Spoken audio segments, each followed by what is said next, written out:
வணக்கம் நிகிதா. மதுரையிலிருந்து சிவகங்கை நோக்கி டீசல் ஏற்றி கொண்ட ஒரு லாரியும் இளையாங்குடிக்கு எரிவாயு ஏற்றி கொண்ட ஒரு டேங்கர் லாரியும் வந்து கொண்டிருந்தது.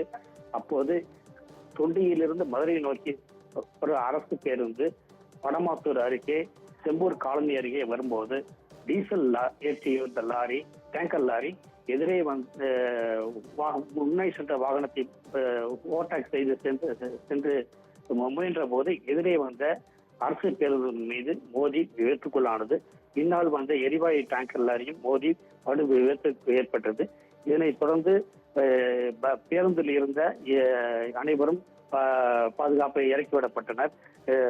டேங்கர் லாரி ஓட்டுநர் வண்டியிலே சிக்கி கால் முறிவு ஏற்பட்டது.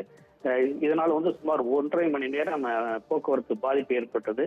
சம்பவம் அறிந்து பூவந்தி போலீசார் போக்குவரத்தை சீர் செய்து வருகின்றனர். 108 ஆம்புலன்ஸ் சிவகங்கை, திருப்புவனம், பூவந்தி, மானாமதுரை பகுதியிலிருந்து 108 ஆம்புலன்ஸ்கள் விரைந்து வந்து பயணிகளை மீட்டு சிவகங்கை அரசு மருத்துவக் கல்லூரி மருத்துவமனைக்கு சேர்த்துள்ளனர். சுமார் 1.5 மணி நேரத்துக்கு மேலாக இந்த போக்குவரத்து பாதிப்பு ஏற்பட்டுள்ளது. நிகிதா.